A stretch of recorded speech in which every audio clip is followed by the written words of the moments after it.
Hello everyone, my name is Ronan and I'm a member of the subject librarian team here at DCU.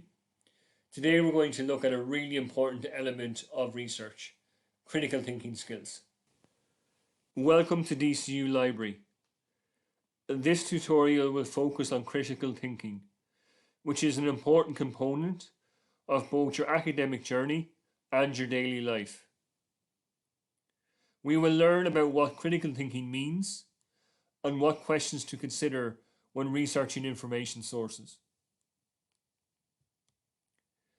There are many definitions of critical thinking. This is one example that illustrates some important points. Critical thinking is complex. It is a skill you must develop and improve upon throughout your academic and working life. We all have the ability to consume information, but critical thinking involves consuming information in a constructive manner. To fully understand information, context is important. What events are shaping the information or guiding its direction? Does the person presenting the information have specific motives for doing so? Think about what the information means. Is it trying to change your viewpoint on a subject? And if so, what are the implications? Evaluate and closely analyze the information. Is it logical? Does it make sense to you? If it contains figures, do they seem believable? Can you find this information elsewhere in order to verify it? If you're happy with it as a source of information, then use it for your own research or work purposes, and be confident in your source selection. Why is critical thinking important? The world in which we live is a rich source of information. This information contains varying levels of quality and truth. In particular, when searching the web, we must be vigilant and tuned into the sources that we read. Fake news is everywhere. These images highlight the extent of the issue. For example, Donald Trump often complains that the news sources related to him contain fake news. Yet, he has also been accused of spreading misinformation, as evidenced by the Washington Post website, 100 Days of Trump Claims.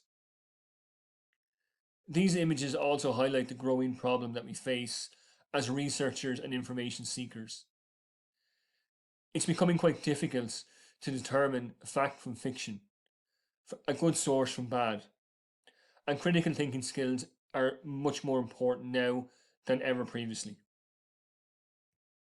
Also, from a future skills and career development perspective, critical thinking plays a major part in this process.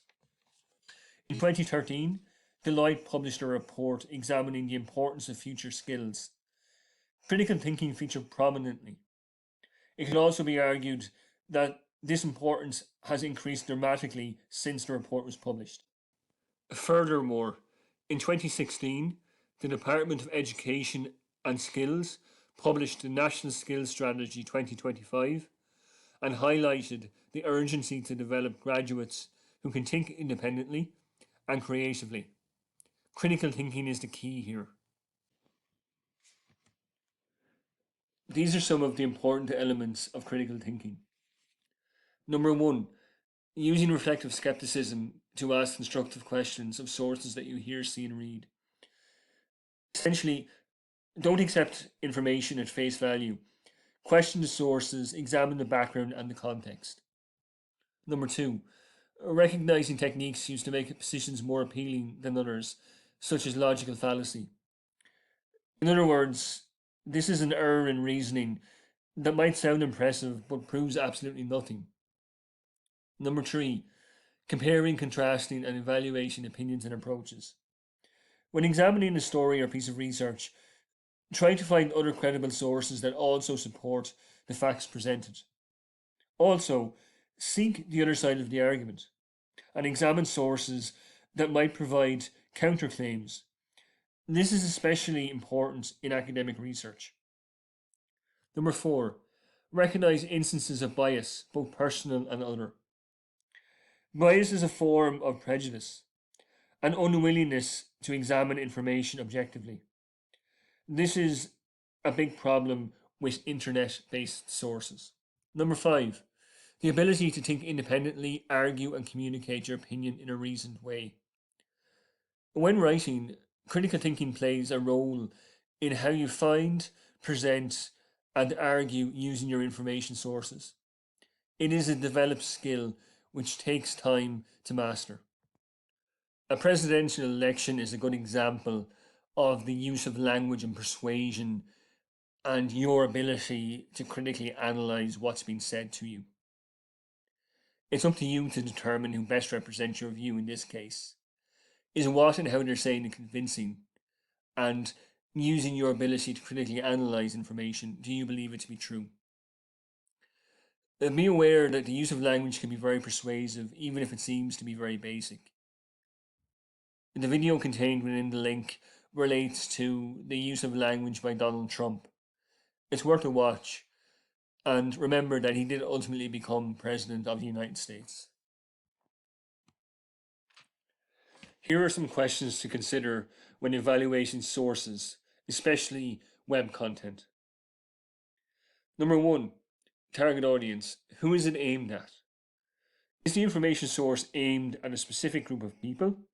For example, the Guardian news site is aimed at an international audience, while a site such as the Irish Revenue is much more niche.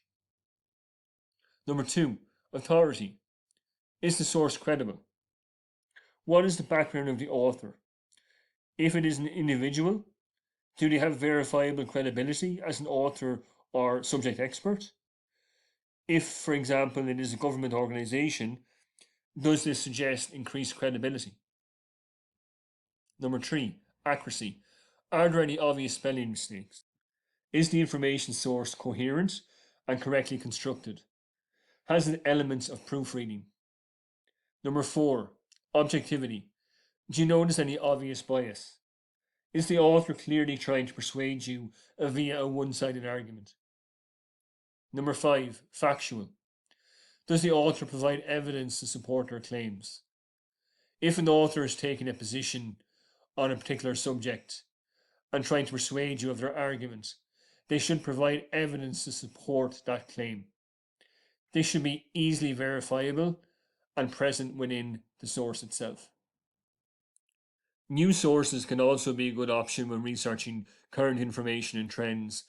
The multinational newspapers such as the Irish Times, Financial Times, the Guardian, or the New York Times are examples of robust information and news sources that are used on a daily basis. For more in-depth information, pay attention to reports published via government organizations and established consultancy companies such as Deloitte or McKinsey. These reports are generally quite comprehensive, up-to-date, and freely available online. Don't forget you also have access to a comprehensive range of academic sources via DCU Library, including thousands of books and journal articles. These are there for a reason. They're high quality academic information sources, and you should certainly be using these in your research and assignments. Also, faculty will expect to see evidence of your learning and development via the use of these sources. Let's take a look at an example of the need for critical thinking. Recently, there was a climate change story regarding the disappearance of a glacier in Iceland. Two sources covering the same story, yet two different narratives. Using the questions in the previous slide, let's consider both of these sources. Source 1 is an article discussing the loss of the glacier due to climate change. The first thing to consider is target audience. This article is part of the Guardian News Network, which is an internationally recognised and well-read media source. It is not niche or for any specific readership group. Authority. Who is the author? What's their background? The author is Andre Magnusson, and if you were to read further throughout the article, you'll realise that he's an Icelandic author of fiction and poetry. He does not have a background in environmental matters. So, in your opinion, you must consider, does this make him a subject expert or give him enough credibility to discuss the implications of this glacier and what happened to it? Accuracy. So, this article has been proofread before it was published. This forms part of any editorial process for news sources such as The Guardian or the Irish Times. Therefore, the article has a high level of accuracy in terms of spelling and grammar, and also composition. Objectivity. Do we notice any obvious bias in this piece? There are a couple of things of interest here. Number one, if we scroll down, it's mentioned here immediately, a plaque will mark the spot where the first was lost to the climate change crisis. And this is a form of bias in that the author is stating the reason the glacier disappeared was due to climate change. This suggests that he doesn't consider any alternative options in terms of what exactly happened. How serious this is in terms of a form of bias is something that you need to consider yourself, and maybe check the facts with other sources as well before you consider whether to use this one. Also, there's a second thing to note. If you scroll down further, it's mentioned here that Andre's family has a personal connection to glaciers, in that his grandparents were founding partners of the Icelandic Glacial Research Society. Again, does this form bias? That's something that you have to consider. Is Andre being objective here, or is he portraying one side of a story? The final element to consider is the factual basis. So, what information has the author provided to support his argument or discussion? Throughout the article, Andre mentions various sources from other Guardian articles, Wikipedia, an Icelandic news site, and some other environmental sites, but no actual academic research. Does this weaken his overall article? It's up to you to decide that. But bear in mind that the article is for a news site, and perhaps it's not intended to be heavily academic in that respect. This second article takes a different view on the same story, in that it suggests the glacier disappeared not due to climate change, but due to the fact that it sat upon an active volcano and essentially melted. Um, Using the questions that we previously considered, let's take a look at this article in more detail. The target audience in this case can be considered quite niche. The Heartland Institute is a US based think tank, and the readership is primarily US based rather than international. Therefore, it may be considered quite a niche audience. Secondly, in terms of authority, the author of this article is Anthony Watts. If we click into his full bio, we will notice that he's been in the weather business both in front of and behind the camera as an on air television meteorologist since 1978, and currently does daily radio forecasts. Does this make him more of a subject expert when it comes to climate change than our previous author, Andre? That's up to you to decide based upon your knowledge of the author's backgrounds and also the articles that they've written or the topics that they've proposed. In terms of accuracy, if we click back to the article itself, the article, I would suggest, has not been proofread, in that while there isn't any obvious spelling mistakes, the language used is a mixture of more academic language, but also quite informal. There is no consistency throughout. For example, if we scroll down to the bottom, we'll see here the last thing that's mentioned is, will it become Iceland's first zombie glacier? Again, the language used is quite a mixture and would suggest that it isn't proofread. Is that an indicator of quality? Again, that's up to you to decide. In terms of objectivity, This is important. So, is there any inherent bias present throughout the article? It could be suggested that there is a certain amount of bias here in that Mr. Anthony Watts doesn't present two sides of the argument. He essentially states that what was previously said and widely held to be believed in terms of the glacier disappearing due to climate change is incorrect, and that it just happened to sit on top of a volcano, and that was the reason for it disappearing. Also, more importantly, if we again look at his full bio, and this is why it's worth doing further investigation into any source and to any author. We scroll down, we see in the third paragraph here, his views on climate change are pragmatic, believing that while indeed climate has changed in the last 100 years, it isn't a crisis, and that many of the predictions and pronouncements have been oversold to the public. This suggests that he does have a strong degree of bias towards climate change denial, and he also is of the mind that climate change isn't a crisis, and a lot of what we've been told is incorrect. Again, whether you want to agree or disagree is up to you. You weigh up the arguments, the facts, the analysis, and make up your own decisions. But it does suggest a degree of bias present within any of the articles that he may write regarding climate change.